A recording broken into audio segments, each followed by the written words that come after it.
ബറക്കത്തിന്റെ കേന്ദ്രമാകാൻ അനാവശ്യങ്ങൾ വീട്ടിലുണ്ടാകരുത്. അനാവശ്യങ്ങൾ വീട്ടിലുണ്ടാകരുത്. എപ്പോഴും എല്ലാവരും ശ്രദ്ധിക്കണം. മലക്കുകൾ വന്നു പോകാൻ പാകപ്പെട്ട വീടാകണം. മലക്കുകൾ വന്നു പോകാൻ പാകപ്പെട്ട വീടാകണം. കണ്ടില്ലേ നിങ്ങൾ ഏറ്റവും വലിയ ഭവനം ഹബീബ് സല്ലല്ലാഹു അലൈഹി വസല്ലം തങ്ങളുടെ ഭവനമല്ലേ? ആ വീട്ടിലേക്ക് ജിബ്രീൽ അലൈഹിസ്സലാം വന്നു. സലാം പറഞ്ഞു. പെട്ടെന്ന് അങ്ങ് മടങ്ങിപ്പോയി. ഉള്ളിലേക്ക് കയറിയിരുന്നില്ല. പിന്നെ വന്നപ്പോൾ ചോദിച്ചു, ലിമ സല്ലംത സുമ്മ റജഅത. അല്ല ജിബ്രീലേ, എന്തേ നിങ്ങൾ സലാം പറഞ്ഞു പിന്നങ്ങ് മടങ്ങിപ്പോയത്? ജിബ്രീൽ അലൈഹിസ്സലാം പറഞ്ഞു, നബിയേ, ഇന്നി ലാ അദ്ഖുലു ബൈതൻ ഫീഹി സൂറ. ഞാനൊരു വീട്ടിൽ പ്രവേശിക്കാറില്ല. ആ വീട്ടിൽ സൂറത്തുൻ, ജീവനുള്ള ജീവിയുടെ ഫോട്ടോയുണ്ട്, രൂപകൽപ്പന ചെയ്തു വെച്ചതുണ്ട്. അത് തുണിയിലാണെങ്കിലും ശരി, ഫ്ലക്സിലാണെങ്കിലും ശരി, വേറെ എന്തിലാണെങ്കിലും ശരി സൂക്ഷിക്കേണ്ടതാണ്. വലാ കൽബുൻ, നായയുള്ള വീട്ടിലേക്കും, പുറത്ത് കാവലിന് വെച്ച നായുള്ള വീടല്ല, വീട്ടിന്റെ ഉള്ളിൽ നായയുണ്ട്, അങ്ങനത്തെ വീടാണ്. കാവലിന് പുറത്ത് നായ വളർത്തുന്നതിന് തകരാറും ഇല്ല. അത് കാവലിന് വേണ്ടിയും മറ്റൊക്കെ വളർത്താം. വീട്ടിന്റെ ഉള്ളിൽ നായയുണ്ട്, ആ വീട്ടിലേക്കും ഞാൻ പ്രവേശിക്കൂല. വലാ ബൗൽ, മൂത്രണ്ട്, നജസുണ്ട്. കുട്ടികൾ മൂത്രമൊഴിച്ചാൽ നല്ല തണുപ്പല്ലേ, അവിടെ കിടന്നോട്ടെ, സുബൈക്ക് നന്നാക്കാം. പറ്റൂല. ഇപ്പൊ ഈ നട്ടപ്പാതിരാക്കൊക്കെ മൂത്രമൊഴിച്ചു ഇങ്ങനെ നന്നാക്കി തിരിക്കും. അതല്ലേ പറഞ്ഞത്? അതാണ് ശരിക്കുള്ള മാതൃക എന്ന് പറഞ്ഞത്. ഒരു കുട്ടി രാത്രി 10 പ്രാവശ്യം മൂത്രമൊഴിച്ചാൽ 10 പ്രാവശ്യത്തിന് കഴുകണം. 10 പ്രാവശ്യം ആ ഡ്രസ്സ് ചേഞ്ച് ചെയ്ത് മാറ്റണം. അത് വെച്ചിരിക്കുന്ന ആ കൊട്ട വീട്ടിന്റെ ഡൈനിങ് ഹാളിലല്ല വെക്കേണ്ടത്, കോണിക്കൂട്ടിലും അല്ല വെക്കേണ്ടത്, അത് അപ്പുറത്തുള്ള ടോയ്ലറ്റിലാണ് വെക്കേണ്ടത്. അത് നേരെ കട്ടിലിന്റെ ചോട്ടിൽ തന്നെ വെക്കും. എന്നിട്ട് ഈ മൂത്രമൊഴിച്ച ബെഡിന്റെ നടുവിൽ നമ്മൾ അപ്പുറത്ത് വേറൊരാൾ, ഇപ്പുറത്ത് വേറൊരാളും കിടക്കുക. അതിലൊക്കെ മൂത്രമുള്ള വീട്ടിലേക്ക് കിടക്കൂല. അത് സ്വഹീഹായ ഹദീസാണ്, സ്വഹീഹുൽ ബുഖാരിയിലെ ഹദീസാണ് ഞാൻ നിങ്ങൾക്ക് ഈ ഓതി തരുന്നത്. ജിബ്രീൽ അലൈഹിസ്സലാം പറഞ്ഞതാണ്. 3 വിഷയങ്ങളാണ് ഇതിൽ എണ്ണി പറഞ്ഞത്. വേറെ ചില ഹദീസുകളൊക്കെ വേറെയും വിഷയങ്ങളുണ്ട്. 3 വിഷയങ്ങൾ എണ്ണി പറഞ്ഞെടുത്ത് മൂന്നാമത്തെ കണ്ടില്ലേ നിങ്ങൾ? വലാ ബൗലുൻ, നജസിൽ നിന്ന് വീട് മുക്തമാകണം മലക്കുകൾ ഇറങ്ങി വരണമെങ്കിൽ. ഇത് വീട്ടിന്റെ ഉള്ളിലും വീട്ടിന്റെ എല്ലാ ഭാഗത്തും നേസ് മാറുന്നില്ല. അതെന്താ മാറാത്തത്? ഒരു കുട്ടി മൂത്രമൊഴിച്ചാൽ എങ്ങനെ വൃത്തിയാക്ക? നന്നായി പഠിക്കണത്. നജസിൽ നിന്ന് വൃത്തിയായിട്ടില്ലെങ്കിൽ ഒരു നിസ്കാരം ശരിയാകൂല. ആണിന്റെയും ശരിയാവില്ല, പെണ്ണിന്റെയും. പിന്നല്ലേ മലക്കുകൾ വരല്? അവനാന്റെ നിസ്കാരം തന്നെ ശരിയാവില്ല. മലക്കുകൾ വരെ ഇടക്കട്ടെ, ഈ ഫർലെങ്കിലൊന്നും ശരിയാണ്ടേ. ഒരു കുട്ടി മൂത്രമൊഴിച്ചു, എങ്ങനെ വൃത്തിയാക്കണം? സുബ്ഹാനല്ലാഹ്, മുമ്പ് ഞാനൊരു വീട്ടിലേക്ക് പോയി. എന്നെ അസറിന്റെ ചായക്ക് വിളിച്ചതാണ്. പോയത് വലിയ അനുഗ്രഹമായി പിന്നീട് മനസ്സിലായി. ഞാൻ ചെന്നപ്പോ ആ വീട്ടിന്റെ ഉമ്മ ആ വീട്ടിന്റെ വരാന്തയിൽ, ഓല വരാന്തയാണല്ലോ, ഇരിക്കുന്ന ധാരാറൊന്നുമില്ല, ഓല വരാന്തി പിന്നെ ഓരോ നമ്മളിരിക്കൂലല്ലോ. അപ്പൊ ഞാൻ അങ്ങോട്ട് വരുന്ന കണ്ടപ്പോ പെട്ടെന്ന് ഈ കുട്ടിനെ എടുത്ത് അങ്ങോട്ട് ഉള്ളിലേക്ക് പോയി. പോകുന്ന പോക്കിൽ കുട്ടി മൂത്രമൊഴിച്ചു. കുട്ടി മൂത്രമൊഴിച്ചപ്പോ ഈ വരാന്ത മുതൽ ഡൈനിങ് ഹാൾ മുതൽ അടുക്കള വരെ റോക്കറ്റ് പോയതുപോലെ മൂത്രം ഇങ്ങനെ വരിയായിട്ട്. ഞാൻ പിന്നെ കാണുന്ന കാഴ്ച എന്താണെന്നറിയോ? ഒരു കഷ്ണം തുണിയും കൊണ്ടുവന്നിട്ട് ഈ സഹോദരിയുണ്ട് അപ്പച്ചട്ടിയിൽ എണ്ണ തേക്കുമ്പോൾ അങ്ങനെ തേക്കുന്നത്. അങ്ങനെ തേച്ചാൽ എന്തായി? നേരത്തെ നജസാകാത്ത ഇടത്തു ഇപ്പോ നജസായി. കാറ്റ് തട്ടി പെട്ടെന്ന് ഉണങ്ങല്ലേ? മാർബിൾ അല്ലേ, മുസൈക്കല്ലേ, ടൈലല്ലേ, പിന്നൊന്നും കാണാനല്ലോ. പിന്നെന്താ കാണാനല്ലോ? അവിടെ ഹുക്കുമിൽ നജസ് ഉണ്ട്. ഹുക്കുമിയായ നജസ് എന്ന് പറഞ്ഞ നജസ് അവിടെ നജസ് നീങ്ങിയിട്ടില്ല. നജസ് നീങ്ങണമെങ്കിൽ എന്തു ചെയ്യണം? മൂത്രത്തെക്കാൾ അധികം വെള്ളം ഒഴിച്ച് ഒന്നുകിൽ അത് വടിച്ചു കളയോ തുടച്ചു കളയുകയോ ചെയ്യണം. ആദ്യം മൂത്രം തുടച്ച അതേ കഷ്ണം വൃത്തിയാകാതെ വീണ്ടും ഈ വെള്ളത്തിലാക്കി ഇങ്ങനെ കലക്കി തുടച്ചാൽ എല്ലാ ഭാഗത്തേക്കും സപ്ലൈ ചെയ്യലായി. അങ്ങനെ ആകരുത്. നല്ലോണം ശ്രദ്ധിക്കണത്. നമ്മള് വീട്ടിൽ പെങ്ങന്മാര് വന്ന കാര്യമായിട്ട് ശ്രദ്ധിക്കുന്ന ഒരു പണി അതാണ്. കുട്ടികളെ ചെറുക്ക് നോക്കുന്നതിനേക്കാളും നല്ലത് ഒരു മൂത്രം വെച്ചത് എങ്ങനെ വൃത്തിയാക്കുന്നുണ്ട്. നിസ്കരിക്കേണ്ട വീടാ, ഖുർആൻ ഓതേണ്ട വീടാ, മലക്കുകൾ ഇറങ്ങേണ്ട വീടാണ്. മൂത്രമുള്ള വീട്ടിലേക്ക് മലക്കുകൾ ഇറങ്ങൂല എന്ന് സയ്യിദുനാ റസൂലുള്ളാഹി സ്വല്ലല്ലാഹു അലൈഹി വസല്ലം തങ്ങളോട് പറയുന്നത് ആരാണ്? ജിബ്രീൽ അലൈഹിസ്സലാമാൻ. എന്തേ മുത്തുനബി തങ്ങളെ വീട്ടിൽ വന്ന് സലാം പറഞ്ഞ് മടങ്ങിപ്പോകാൻ കാരണം?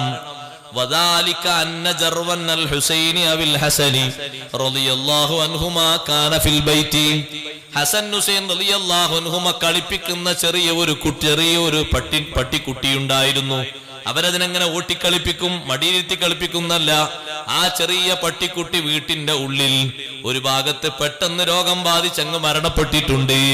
അത് ജിബ്രീൽ അലൈഹിസ്സലാമിന് ബോധ്യപ്പെട്ടിട്ടാ മടങ്ങിയത്. പിന്നീട് നബി തങ്ങൾക്കത് തിരിഞ്ഞു. എങ്ങനെ? അവിടുത്തെ വേലക്കാരിയായ ഒരു പെണ്ണ് വീട് അടിച്ച് വൃത്തിയാക്കുമ്പോ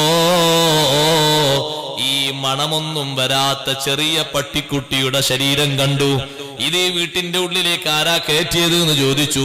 അതേ കുട്ടികൾ അങ്ങോട്ടും ഇങ്ങോട്ടും ആട്ടിക്കളിക്കുമ്പോ വീട്ടിന്റെ ഉള്ളിൽ അറിയാതെ കയറിപ്പോയതാണ് എന്നും പറഞ്ഞു. കണ്ടില്ലേ നിങ്ങൾ, വീടിന് നല്ല പരിശുദ്ധി വേണം, നല്ല സംശുദ്ധി വേണം. സഹോദരന്മാരെ, നജസിൽ നിന്ന് വീട് മുക്തമാകണം. പറഞ്ഞ വിഷയങ്ങൾ ആരും മറക്കരുത്. നജസിൽ നിന്ന് വീട് മുക്തമാകണം, മൂത്രത്തിൽ നിന്ന് മുക്തമാകണം. ഉമ്മയും ഉപ്പയും ഒരുമിച്ച് കിടക്കുന്ന ആ വീട്ടിന്റെ ഉള്ളില് അതേ വൃത്തിയില്ലെങ്കിൽ പിന്നെ ശൈത്താനിയത്തിന്റെ ഷർറാണ് അവിടെ കൂടുതലുള്ളത്. പിന്നെ കുട്ടിക്ക് അപസ്മാര രോഗം, മാനസിക രോഗം പിടിപ്പെടുന്നതിന് പറഞ്ഞിട്ട് കാര്യമില്ല.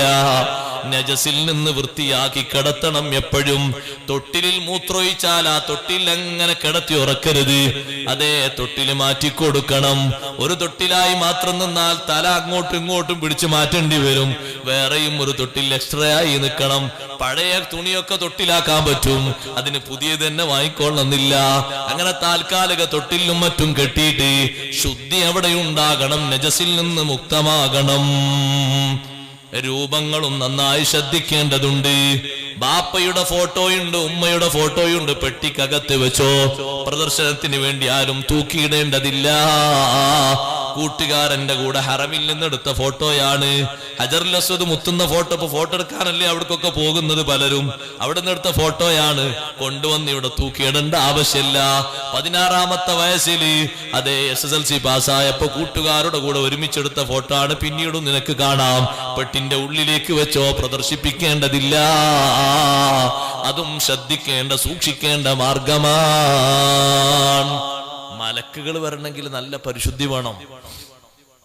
മലക്കുകൾ വരാൻ പറ്റുന്ന ഭവനങ്ങളാകണം നമ്മുടെ വീട്. അതാ ബറക്കത്തിന്റെ കേന്ദ്രങ്ങൾ എന്ന് പറഞ്ഞത്. അതിന് നല്ല പരിശുദ്ധി വീട്ടിന് വേണം. കൂട്ടത്തിൽ പറയട്ടെ, അനാവശ്യമായ രംഗങ്ങൾ കേൾക്കുന്ന കാണുന്ന ഒറ്റ വീട്ടിലേക്കും മലക്കുകൾ വരൂല.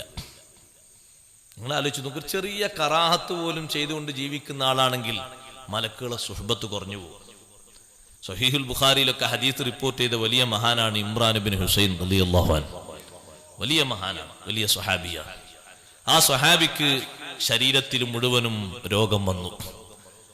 ഇമാം സുയൂത്തി തങ്ങൾ രേഖപ്പെടുത്തിയത് കാണാം. വീട്ടിന്റെ പുറത്ത് ഒരു പാത്തി കെട്ടി, ആ പാത്തിയിലാണ് മഹാനവറുകൾ കിടക്കുന്നത്. പാത്തി എന്ന് പറഞ്ഞാൽ മനസ്സിലായോ? ഇപ്പൊ അതൊന്നും തിരിയില്ല. വീട്ടിൽ പശുക്കളില്ലാത്തതുകൊണ്ട് ആർക്കും പാത്തിയും തിരിയാതായിപ്പോയി. പശുക്കൾക്കൊക്കെ പണ്ട് ആല ഉണ്ടാക്കൽ പാത്തി വെച്ചിട്ടാണ്.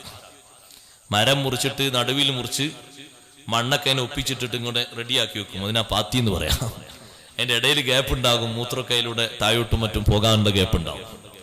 ഈ പാത്തി ഇങ്ങനെ മരങ്ങൾ ഇങ്ങനെ കെട്ടിയിട്ട് അതിന്റെ മുകളിലാണ് ഇമ്രാൻ ഇബ്നു ഹുസൈൻ റളിയല്ലാഹു അൻഹു കിടക്കുന്നത്. അപ്പൊ ബാക്ക് ഭാഗത്തും മുൻഭാഗത്തൊക്കെ പൊട്ടിയ ഭാഗങ്ങളിലൂടെ രക്തവും ചെലവും ഒക്കെ തായ്ഭാഗത്ത് ഇങ്ങനെ ഒലിച്ചിറങ്ങുന്നുണ്ട്. അപ്പൊ കാണുന്ന ആളുകൾക്ക് വല്ലാത്ത വിഷമം. ഒരു കൂട്ടുകാരൻ ഒരു ദിവസം വന്ന് കാണാൻ വേണ്ടി വന്നു. ഈ രോഗാവസ്ഥ കണ്ടപ്പോ പറഞ്ഞു, പടച്ചോനെ, നമ്മൾ പല ആൾക്കാരും അങ്ങനെ പറയല്ലോ, ഈ രോഗം നീ ആർക്കും കൊടുക്കല്ലേ, ഈ രോഗത്തിൽ നിന്ന് പെട്ടെന്ന് ഇയാളെ രക്ഷപ്പെടുത്തണം.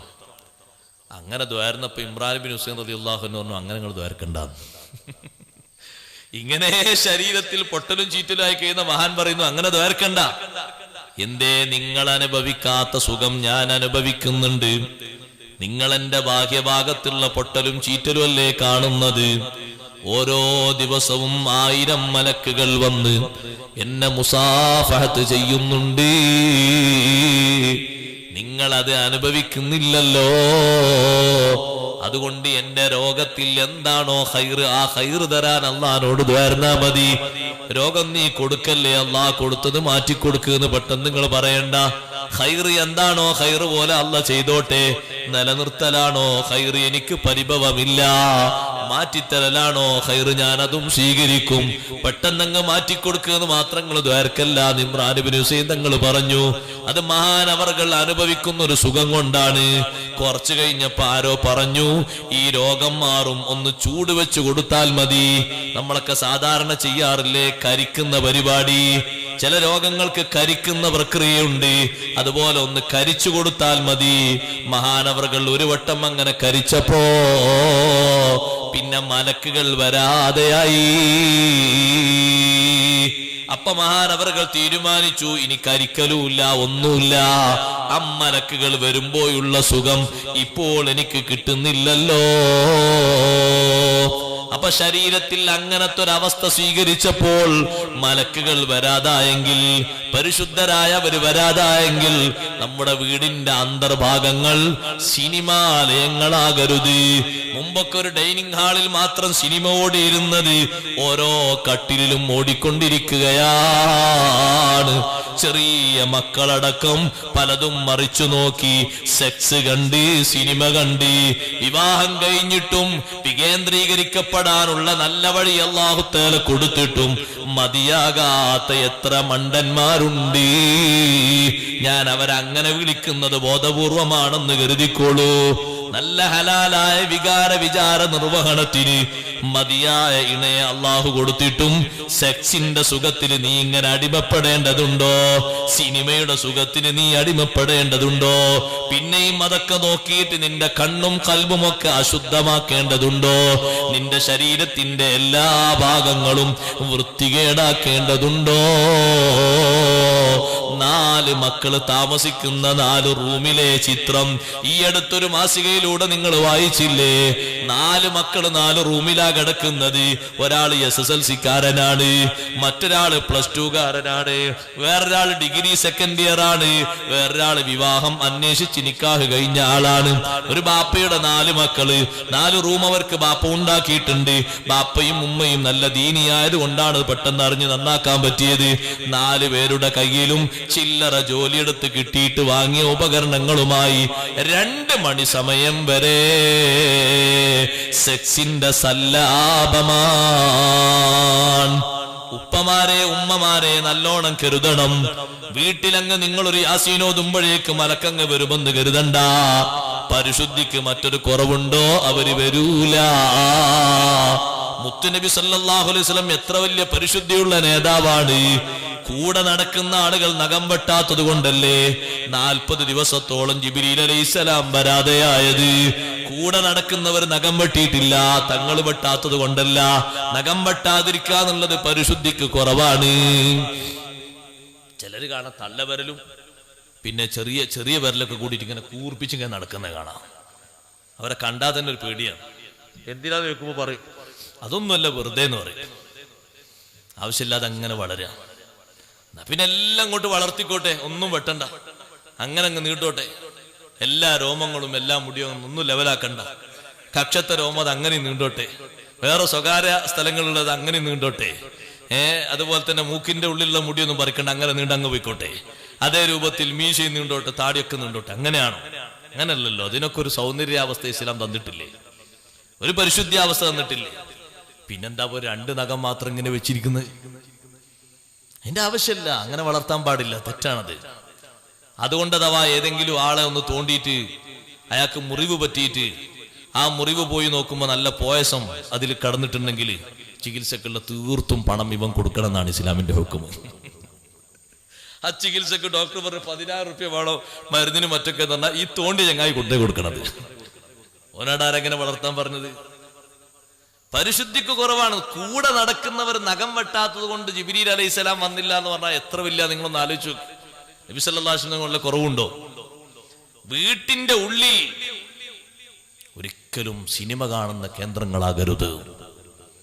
വീട്ടിന്റെ ഉള്ളിൽ അങ്ങനത്തെ ഒരു കേന്ദ്രമാകരുത്. ഒരു ചിത്രം ഉള്ള ഒരു വിരി, നല്ല മോഡലുള്ള വിരി, മൺകൊണ്ട് മാത്രം, കളിമണ്ണ് കൊണ്ടും കട്ട കൊണ്ടും നിർമ്മിച്ച 7 മുഴം വീതിയും 9 മുഴം നീളവുമുള്ള ചെറിയ റൂം. അത് ആരുടെ വീടാ? മുഹമ്മദ് റസൂലുള്ളാഹി സ്വല്ലല്ലാഹു അലൈഹി വസല്ലം വീടാ. ആയിഷ ബീവി റളിയല്ലാഹു അൻഹ താമസിക്കുന്ന വീടാണ്. ആ വീട്ടിൽ തങ്ങൾ ഒരു ദിവസം കയറി വന്നപ്പോ ചിത്രങ്ങളുള്ള ഒരു തലയിണ, നല്ല കാണാൻ നല്ല ചൊറുക്കുണ്ട്, ഒരു തലയിണ ഇങ്ങനെ കട്ടിലുമേൽ ഇങ്ങനെ ശരിയാക്കി വെച്ചിട്ടുണ്ട്. ഞങ്ങൾ വാതിൽക്കൽ ഒറ്റ നൃത്തം, വാതിലിന്റെ ഇടയിൽ. സാധാരണ വന്നാൽ അങ്ങനല്ല, സലാം പറയും, വിശേഷങ്ങൾ ചോദിക്കും. ആയിഷ ബീവി എന്ത് പണിയിലാ നോക്കും, എന്തേലും പണി അപ്പുറത്ത് ചെയ്യാറുണ്ടെങ്കിൽ ഡ്രസ്സ് മാറ്റി ചേഞ്ച് ചെയ്ത് വേറെ ഡ്രസ്സ് എടുത്ത് ആൾക്കാരൊന്നും വന്നിട്ട് അവിടെ നേരത്തെ കാത്തിരിപ്പില്ലെങ്കിൽ ആയിഷ ബീവി റളിയല്ലാഹു അൻഹ കൂടെ കൂടിക്കൊടുക്കും. അങ്ങനെയാണ് നിത്യ പതിവ്. ഈ പതിവ് മാറ്റിയിട്ട് ഒരു അനക്കുമില്ല, ഒന്നുമില്ല. വജഅല യതഗയ്യറു വജൂഹു, മുഖത്തിങ്ങനെ കളറ് മാറുന്നത് ആയിഷ റളിയല്ലാഹു അൻഹ കണ്ടു തുടങ്ങി. മഹദി ചോദിച്ചു, മാലനാ യാ റസൂലല്ലാഹ്, അല്ലാഹുവിന്റെ റസൂലേ ഞങ്ങൾക്ക് എന്തു പറ്റി? തങ്ങൾ ചോദിച്ചു, മാബാലു ഹാദിഹിൽ വിസാദ, ഈ തലയിണയുടെ അവസ്ഥ എന്താണ്? ആരാണ് ഈ തലയിണ ഇങ്ങനെ വെച്ചത്? ആ തലയിണയിൽ എന്താണുള്ളത്? ജീവനുള്ള ജീവിയുടെ ചിത്രങ്ങളാണ്. കാണാൻ നല്ല കൗതുകമുള്ള തലയിണയാണ്. പക്ഷിയുടെ ചിത്രമുണ്ട്, കാക്കയുടെ ചിത്രമുണ്ട്, പലതിന്റെയും ചിത്രമുണ്ട്. അങ്ങനെ തുന്നിപ്പിടിപ്പിച്ച് നല്ല എംബ്രോയിഡറിംഗ് ഒക്കെ ചെയ്ത് കൊണ്ടുവന്ന് വെച്ചതാണ്. ആരോ ഹദിയ കൊണ്ടുവന്നതാണ്. ആ സമയത്ത് ആയിഷ ബീവി റളിയല്ലാഹു അൻഹ പറഞ്ഞു, നബിയെ ഞാൻ തന്നെയാണ് വെച്ചത്. തങ്ങൾ വന്നിട്ടൊന്ന് ചാരിയിരുന്നോട്ടെ, കാണാൻ നല്ല ചൊറുക്കുണ്ടല്ലോ എന്ന് കരുതി ഹദിയ കിട്ടിയത് അങ്ങനെ വെച്ചതാണ്.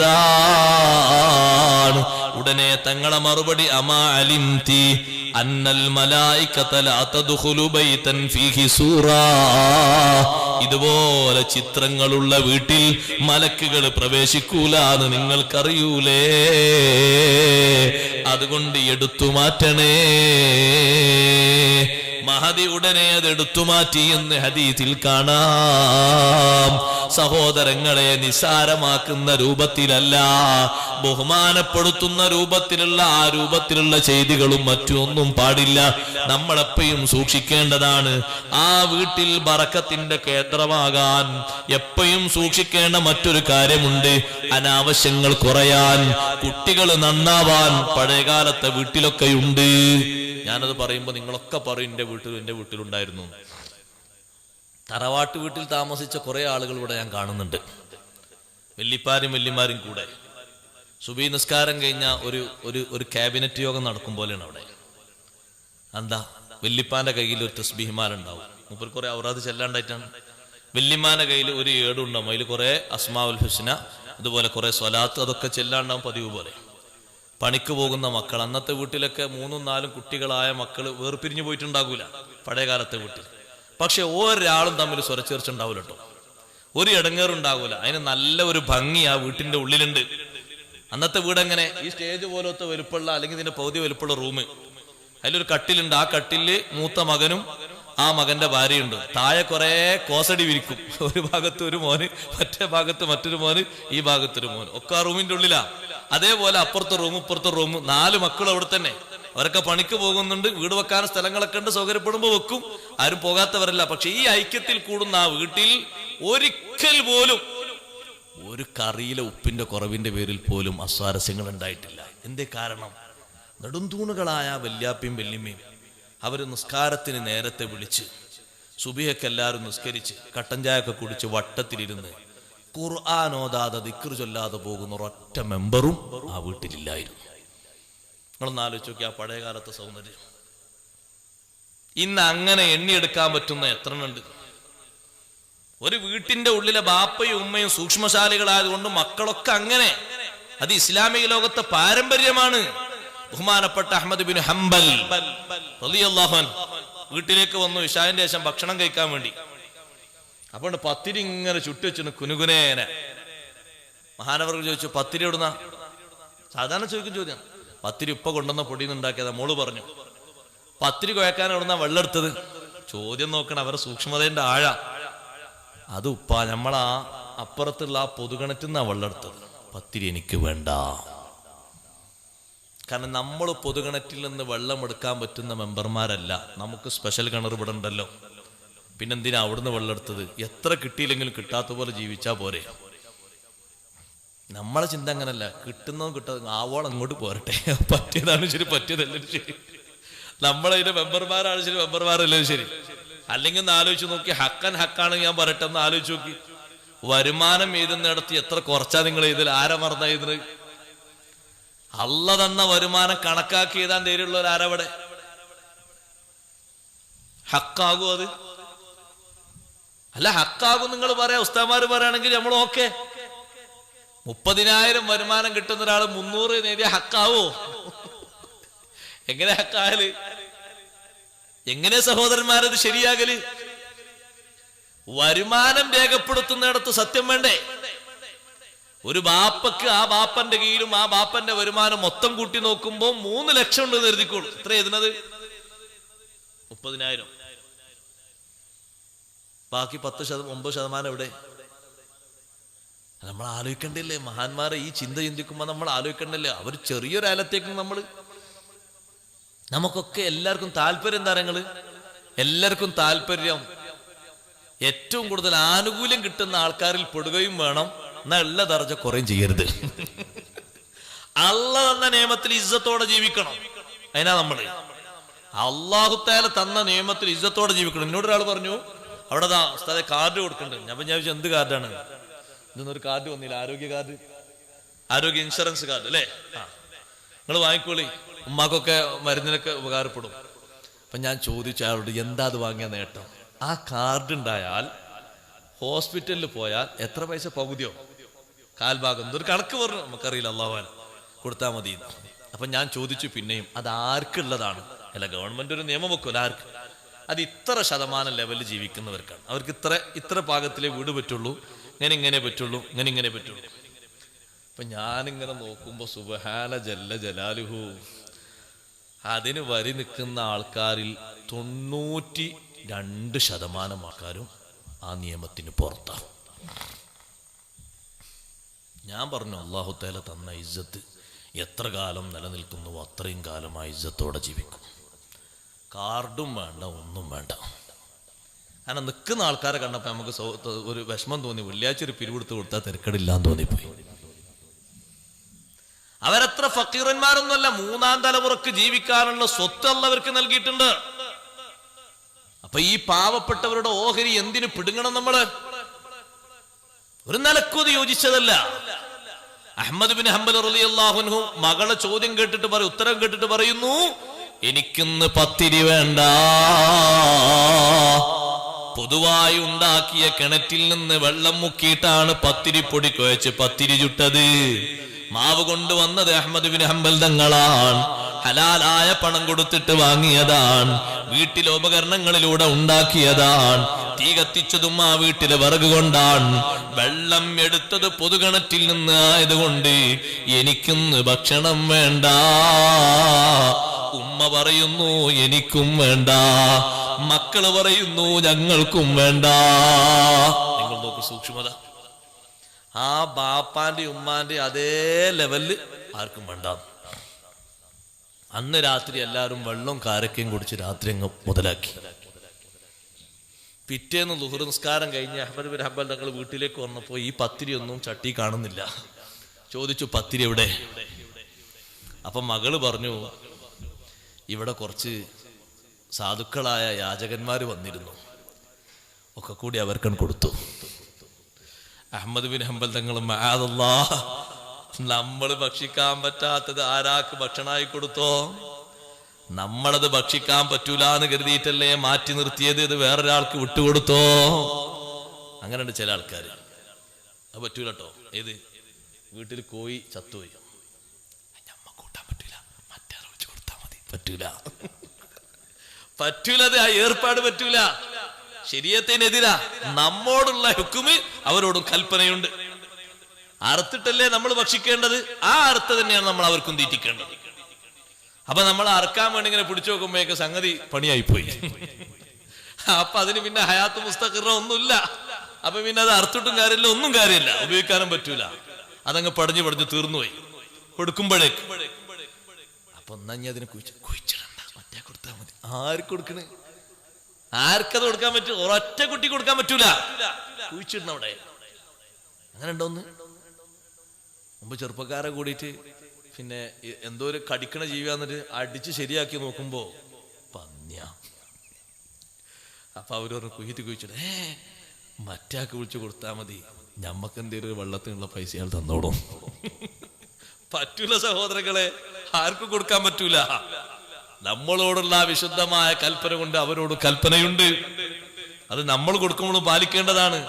അഹ്മദ് ബിൻ ഹംബൽ തങ്ങൾ പത്തിരിയൊക്കെ യാചകന്മാർക്ക് കൊടുത്തു എന്ന് പറഞ്ഞപ്പോ മഹാനവറുകൾ അൽഹംദുലില്ലാഹ് എന്ന് പറഞ്ഞ് വീട്ടിലിരിക്കല്ല, പുറത്തിറങ്ങിപ്പോയി അവരെ അന്വേഷിച്ചു പോവുകയാണ്. സൂക്ഷ്മതയുടെ പാഠം പഠിക്കണം നമ്മൾ. ബാപ്പ ഉമ്മമാരുടെ ആത്മീയമായ പുരോഗതി കൊണ്ട് ആ വീട്ടിൽ വളരുന്ന ജനിക്കുന്ന പേരമക്കൾക്കടക്കം എല്ലാവർക്കും പരിശുദ്ധിയാണ്. പഴയകാലത്ത് അങ്ങനെ ഒരു സാഹചര്യം ഉണ്ടായിരുന്നു. ഇന്നും അത് നിലനിൽക്കുന്ന ഒറ്റപ്പെട്ട ഭവനങ്ങളൊക്കെയുണ്ട്. അള്ളാഹു നമ്മുടെ വീടുകൾ അത്തരത്തിൽ കേന്ദ്രങ്ങളാക്കി മാറ്റിത്തരട്ടെ. സുബ്ഹി നിസ്കാരം കഴിഞ്ഞ് പള്ളിയിൽ നിന്ന് പോകുന്ന ഉപ്പ പള്ളിയിൽ ഖുർആൻ ഓതാൻ നിൽക്കാതെ വീട്ടിലേക്ക് പോവുകയാണ്. മക്കളെ കൂടെ പെൺമക്കളുണ്ട്, ആൺമക്കളുണ്ട്. എല്ലാവരും ഒരു മേശക്ക് ചുറ്റുമിരുന്ന് ഖുർആൻ ഓതുകയാണ്. 10 മിനിറ്റ് ആണെങ്കിൽ ആ 10 മിനിറ്റ് ആ വീട്ടിലെ ബറക്കത്ത് ചെറുതല്ല. എത്ര കണ്ട് ഓതുന്നുവോ അത്ര കണ്ട് ബറക്കത്തുണ്ട്. അഹ്മദ് ബിൻ ഹംബൽ തങ്ങൾ തെരഞ്ഞു പോവുകയാണ്. ഒരു ഭാഗത്ത് യാചകന്മാരിങ്ങനെ കൂടി നിൽക്കുന്നുണ്ട്. അവരാണെന്ന് തോന്നി. അവരോട് ചോദിച്ചു, നിങ്ങൾ എന്റെ വീട്ടിൽ പോയിരുന്നോ? അവര് പറഞ്ഞു, അതെ ഉസ്താദേ, നിങ്ങളുടെ വീട്ടിൽ പോയിരുന്നു. നിങ്ങൾക്ക് അവിടുന്ന് വല്ലതും കിട്ടിയോ? പത്തിരി കിട്ടിയിട്ടുണ്ട്. മുഴുവനും കിട്ടിയോ? മുഴുവനും കിട്ടിയിട്ടുണ്ട്. നിങ്ങൾ അതെന്ത് ചെയ്തു? അപ്പൊ അവരെ കൂട്ടത്തിൽ ഒരാൾ പറഞ്ഞു, തലവന ഒരാൾ പറഞ്ഞു, ഇത്രയധികം പത്തിരി കിട്ടിയപ്പോ ഞങ്ങളെ കൂട്ടത്തിൽ ഒരാൾ പറഞ്ഞു, നമ്മൾ നേരത്തെ ഈ വീട്ടിൽ വന്നിട്ടുണ്ടല്ലോ. ഉണ്ട്. അന്നൊക്കെ എത്ര കിട്ടിയത്? ഭക്ഷണം കഴിച്ച് 2 3 പത്തിരി ബാക്കി ഉണ്ടാവും. അത്രയല്ലേ കിട്ടിയിട്ടുള്ളൂ. ഇത്രത്തോളം പത്തിരി ഈ വീട്ടിൽ നിന്ന് നമുക്ക് തന്നപ്പോ അവർക്ക് തിന്നാൻ പറ്റാത്ത എന്തോ ഒരു സാഹചര്യം വന്നിട്ടുണ്ട്, അതുകൊണ്ട് തന്നതായിരിക്കും മനസ്സിലാക്കി. ഞങ്ങളാരും തിന്നീല. അൽഹംദുലില്ലാഹ്. മഹാനവറുകൾ ഉറക്കെ പറഞ്ഞു, അൽഹംദുലില്ലാഹ്, അല്ലാഹ് എന്നെ രക്ഷപ്പെടുത്തി. ഞങ്ങൾ ഭക്ഷിക്കാതെ വെച്ച സൂക്ഷ്മത നിങ്ങൾ നോക്കി. യാചകന്മാരിലേക്ക് വരെ സൂക്ഷ്മതയായി മാറിയില്ലേ? എത്ര വലിയ സൂക്ഷ്മതയുടെ തെളിവാണത്. ബാപ്പയും ഉമ്മയും ഉത്കൃഷ്ടരാണെങ്കിൽ, അവരാത്മീയമായ ഉത്കർഷത്തിൽ ജീവിക്കുന്നവരാണെങ്കിൽ സംശയലേശമെന്നേ പറയാം, മക്കളും അതേ താവഴിയിലാണ്. അതിന്റെ പേരമക്കളും അതേ താവഴിയിലാണ്. അഹ്മദ് ബിൻ ഹംബൽ തങ്ങൾ വീണ്ടും ചോദിച്ചു, പിന്നെ നിങ്ങൾ അതെന്ത് ചെയ്തു? അവര് പറഞ്ഞു, ആ കാണുന്ന ബഹറിലേക്ക് എറിഞ്ഞിട്ടുണ്ട്. മഹാനവർകൾ വീട്ടിൽ ചെന്നിട്ട് പറയുകയാണ്, ഇന്നു മുതൽ ഈ വീട്ടിൽ ഇനി മത്സ്യം വരൂല. നമുക്ക് ഭക്ഷിക്കാൻ പറ്റാത്തവർ ഭക്ഷിച്ചില്ല എന്നുള്ളത് സന്തോഷമാണ്. പക്ഷേ അത് മത്സ്യത്തിനാണല്ലോ എറിഞ്ഞു കൊടുത്തത്. കൊണ്ടുവരുന്നത് അതാണെങ്കിലോ എന്ന സംശയത്തില് അന്നു മുതൽ അത് ഉപേക്ഷിച്ചു. ഞാൻ എന്റെ ഉമ്മമാരോട് പറയുന്നത്, ഉപ്പമാരോട് പറയുന്നത്, നിയമത്തിൽ നല്ല ഭദ്രതയുള്ളവരായി, ആത്മീയോത്കർഷത്തിൽ നല്ല ആവേശമുള്ളവരായി ജീവിക്കണം. വെറുതെ പറഞ്ഞതല്ല. സുബ്ഹി നിസ്കാരത്തിന് വാങ്ങി വിളിക്കുമ്പോ ഉമർ ഇബ്നുൽ ഖത്താബ് റളിയല്ലാഹു അൻഹുവിന്റെ ശൈലിയാണത്. ബാപ്പമാരെ, നിങ്ങൾ ചിന്തിക്കുന്നത് പോലെയല്ല. പലരും ചിന്തിക്കുന്നത് ഓന് 10ാം ക്ലാസ് വരെ പഠിച്ച ആളല്ലേ, ബോധം വെച്ചിട്ടുണ്ടല്ലോ, വാണെങ്കിൽ എണീറ്റോട്ടെ, നിസ്കരിച്ചോട്ടെ, ഞാൻ ഓന്റെ കബർക്കൂല, ഓ ഇന്റെ കബർക്കൂല, അതുകൊണ്ട് പ്രശ്നം തീരൂല. അവന് കല്യാണം കഴിച്ച് മക്കള് 2 ആയിട്ടില്ലേ, ഇനിയും ഞാൻ പറഞ്ഞു കൊടുക്കാൻ പോകാണോ? വേണമെങ്കിൽ നിസ്കരിച്ചോട്ടെ. അത് ശരിയായ മനോഭാവമല്ല. ഉമർ ഇബ്നുൽ ഖത്താബ് തങ്ങൾ സുബ്ഹി നിസ്കാരത്തിന് വാങ്ങി വിളിച്ചാൽ ഓരോ വീട്ടിന്റെ റൂമിന്റെ മുന്നിലും നിന്ന് ഓതുകയാണ്, വഅ്മുർ അഹ്ലക ബിസ്സലാത്തി വസ്തബിർ അലൈഹാ ലാ നസ്അലുക റിസ്ഖൻ നഹ്നു നർസുഖുക വൽ ആഖിബതു ലിത്തഖ്വാ. ആയത്ത് 2ഉം 3ഉം തവണ ഓതുമ്പോ ആ റൂമിലുള്ളവർ എണീറ്റു എന്ന് കണ്ടാൽ അപ്പുറത്തെ റൂമിൽ പോകും, അവരെണീറ്റു എന്ന് കണ്ടാൽ ഇപ്പുറത്തെ റൂമിൽ പോകും, അവരെണീറ്റു എന്ന് കണ്ടാൽ അപ്പുറത്തെ റൂമിൽ പോകും. എല്ലാവരും എണീറ്റ ശേഷം മഹാനവർകൾ പള്ളിയിലേക്ക് അങ്ങ് നീങ്ങും.